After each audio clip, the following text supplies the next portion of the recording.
If you go into this one tiny, dingy, one-story bar in Paris, and the right bartender is behind the counter that night, you might be able to see a very exclusive gallery show of the lost works of one Henri Beauchamp. But to get in, you have to prove you're a devotee of the artist.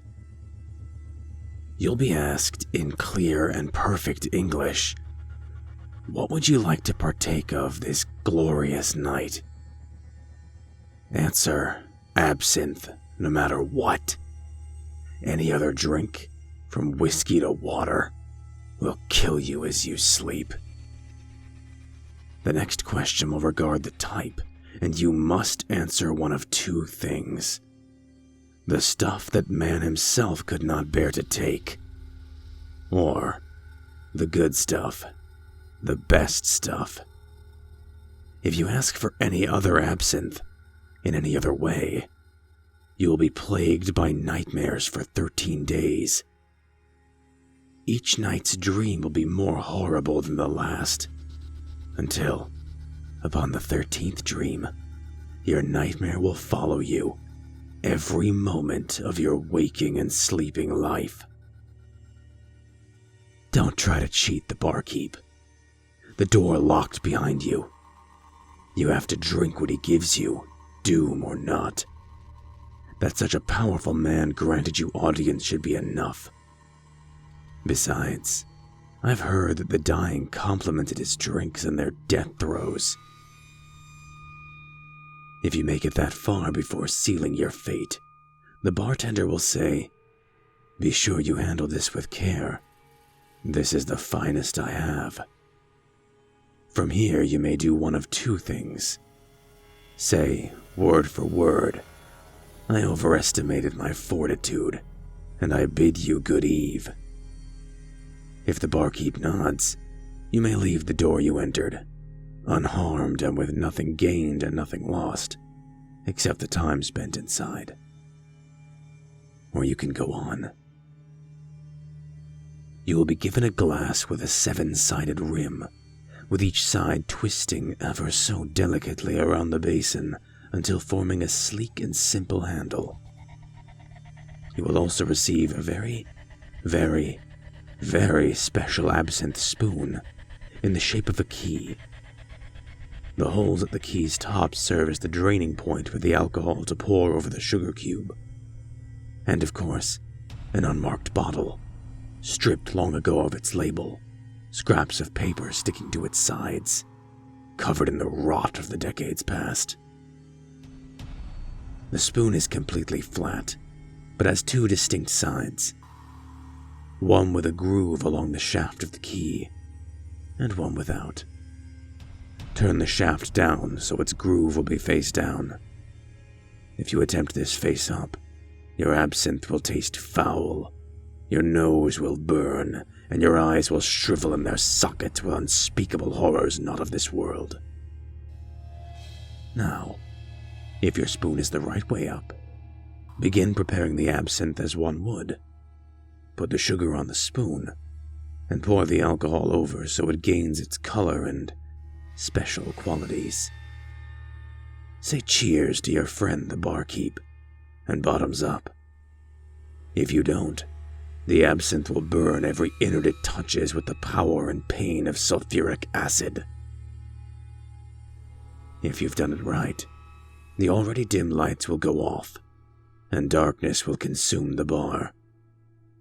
Don't be afraid. The darkness is the cue that you've been approved for the exhibit. Wait out the darkness, and keep silent as the dead, lest the bartender decide to make you so. Eventually, not too long, 2 to 3 minutes, a green floodlight will shine brightly on a door on the far wall of the bar. The bar will be bathed in green, and not just from the floodlight. Little, luminescent spheres will gently drift through the room, and the barkeep will no longer be there, nor any other unassuming patron inside before.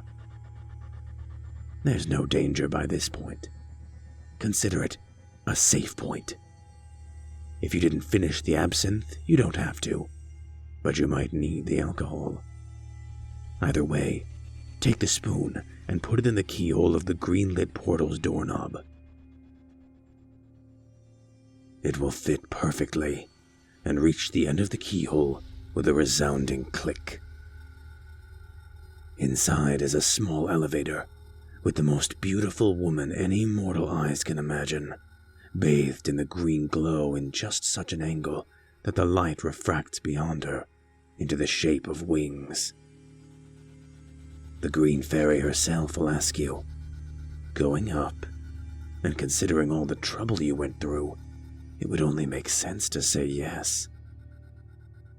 Now you have one more hurdle to clear.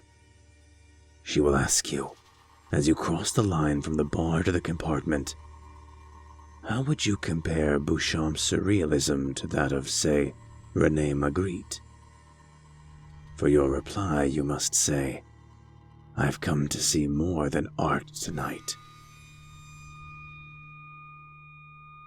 If you don't, the green floodlight will blow out, the doors will slam shut, and the elevator will plummet through a seemingly infinite blackness before a red light grows brighter as the elevator nears the very depths of hell.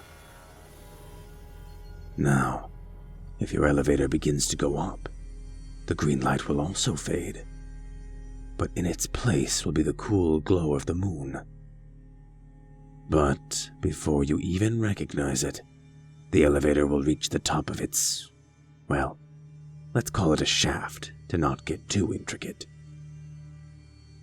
Now, I'm not as sure about this as the rest, but I've heard that if the green fairy kisses you on the cheek as she leaves the elevator, you will always be blessed with a creative inspiration, a permanent, ever-changing muse. You can't ask her. You can't kiss her. She has to do it, of her own volition.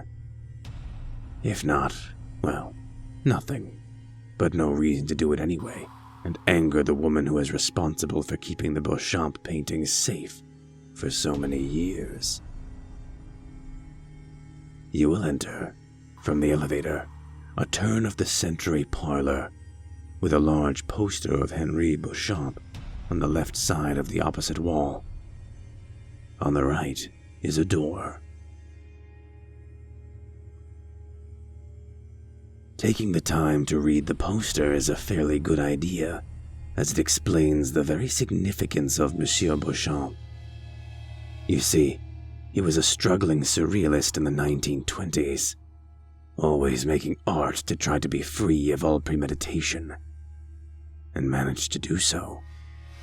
You see, after one night in a tiny, dingy, one-story bar in Paris, he began to paint patterns.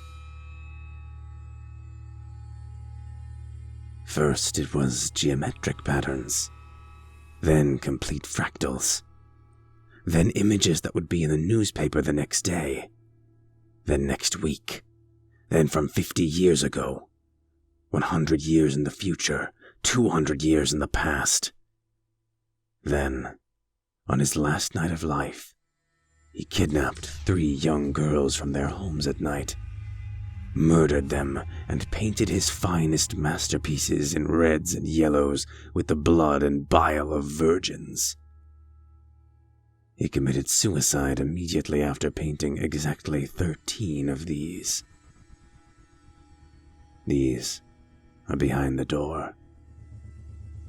The first 6, from the left, show from left to right the genesis of the universe, the only true visage of God as viewable to the eyes of man, the true image of Jesus Christ, the sprawling clouds of heaven, every pope from the first to faces not yet recognizable, and a portrait of Jesus' appearance in his second coming.